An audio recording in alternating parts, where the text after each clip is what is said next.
All right, you have to meet Steven, a DJ and artist manager who uses podcasts to promote his artists. But the catch? He uses AI to create them effortlessly, but authentically.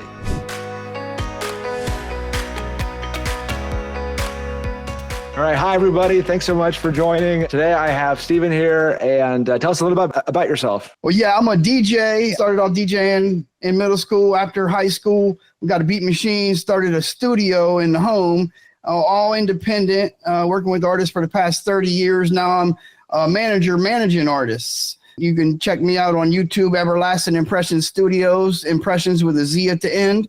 And also Down by Law Management LLC.com. So yeah, it's so awesome. Just, I love meeting all the different people using Jellypod. It's so cool. So I guess to sort of kind of set the stage, I'm curious, before you found out about Jellypod, what were you trying to accomplish? What were your goals, challenges? Yeah, before Jellypod, I wasn't even thinking about AI podcasts. I was doing live podcasts.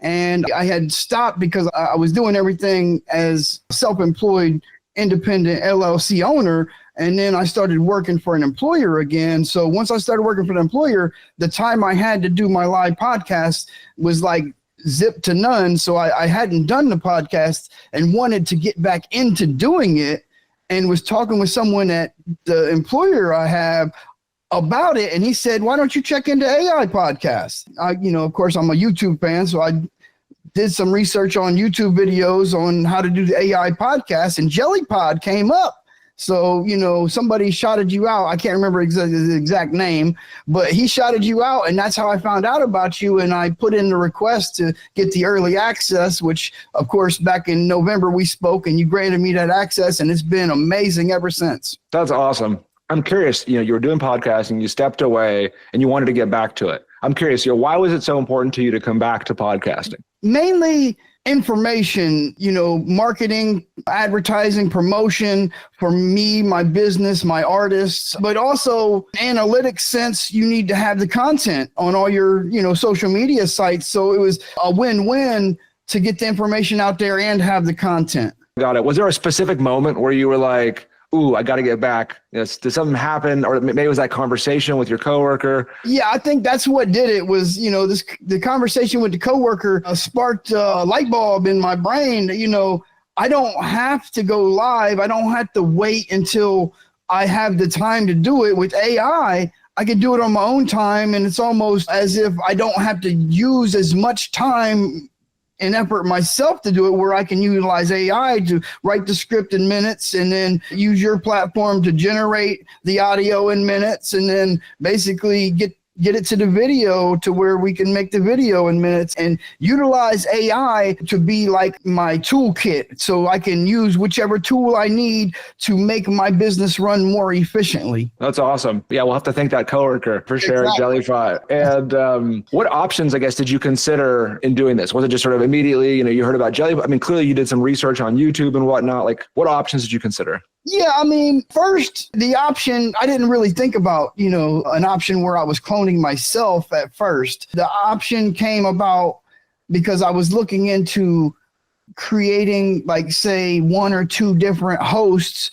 that I could merge their videos together into one, to where it would look like they were talking to each other in sort of the fashion that you were promoting it back in November and that time. So then when I heard about Jellypod, what stood out was the fact that I could clone my voice. And I wanted my podcast to be more authentic, even though it's like AI. So if I had cloned my own voice, it could sound like me, which is more authentic to my voice. And then utilizing that audio on HeyGen, I was able to clone my avatar. So my video of the podcast is authentic to how I look and how I sound. So that was the main, what I was really wanting from an AI podcast, so that it doesn't look inauthentic to myself, my brand, and what I'm representing. Very cool. Were there certain, when you were exploring all these different tools in your head, what did success look like? Like, what was an outcome that you were kind of shooting for? I'm an optimist. I'm not a pessimist. So I'm more of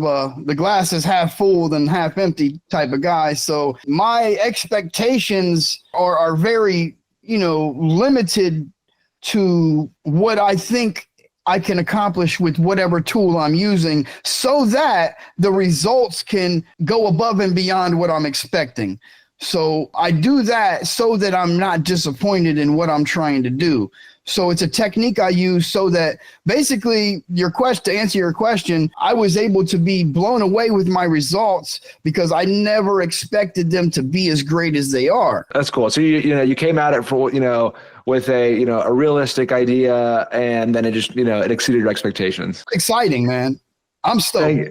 Yeah. That's great. Hell yeah. Love it. So now kind of changing gears to, now you've started using Jellypod, you love voice cloning, the whole system. Can you walk us through how exactly Jellypod helps you accomplish your podcast? I'm glad you asked that, because not only was it great that you asked me to do this, but HeyGen also, I just got off of a conversation with the owners of HeyGen. They wanted to know how I'm doing everything too, because of how consistent I've been with making the videos using your audio. So here's the workflow. Basically, the breakdown in that week, whichever, if it's I'm pushing hip hop artist, a hip hop group, or financial literacy, I'll take that script and go into Jellypod, and I'll create my outline with the script that I got from ChatGPT, and then I'll have Jellypod generate a script from that script, and then I'll edit it to make sure that, everything, once I generate the audio for it, will come out with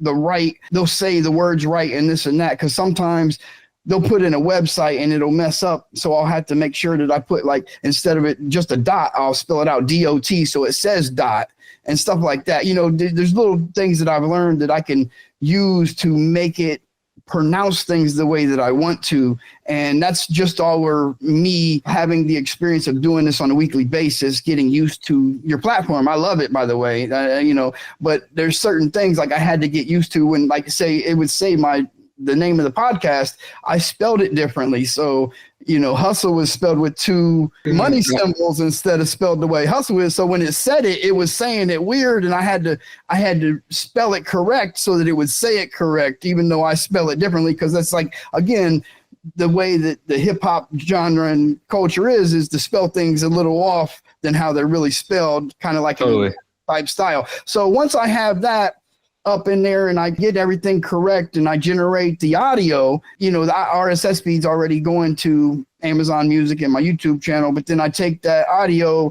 and download it to take over to HeyGen, and I upload it in there, and I have my cloned avatar from HeyGen lip sync the audio from Jellypod, so it looks like I'm saying what the audio had me say on your platform. And then I take that video and upload it to YouTube and all the other platforms to promote the podcast. Very cool. Yeah, it's a great workflow. Yeah, we've seen, we're trying our hardest to make a push into video, and that's just, it's great to hear. One thing I was curious about, so we launched this feature called Pronunciation Guide, I think in the last few weeks. Have you seen that? Yes, I do like that. Better with the pronunciations on certain slang words and this and that. I do like the enhancements and the upgrades. Yes. Sweet. Yeah. Because then I was just thinking about, I know exactly your podcast with the hustle, with the money signs and the S's. Yeah. The pronunciation guide can take a word spelled like, HU, money sign, et cetera, and then swap that in for hustle in the transcript when it gets read, but then show it, the way you want it. Right. But very cool. I guess, the final questions that I have, what about Jellypod won you over? What about it was just this is great for me? What really set Jellypod apart from any other platform I was looking at was the fact that it was exclusive to me because it wasn't available to the public yet. And you offered it to me early as an early, feature. And I'm like, that to me, it felt like family. It felt like, this is something a family member would do, is give you early access to something that they want to push to get, your opinion about how you think the platform will work and, once it goes public. So to me, I'm very grateful for you giving me that opportunity to work with this early before it was public and, get my feedback and opinion afterwards. I'm blessed and grateful for you and what you do. Thank you. Keep doing that, man. We're blessed and grateful for you for being, part of the early wait list, and then for, being an early user, early customer. And now, just all the things that you're doing, it's awesome. So thank you so much. I guess to close out, this is a question that we like to ask everybody. If you were to describe Jellypod to a friend in a single sentence, what would that be? I would say if you're interested in going live with a podcast, that you should definitely give Jellypod your first shot before any other platform, because that's where you're going to get the most bang for your buck or the most value for your spend. Much appreciated.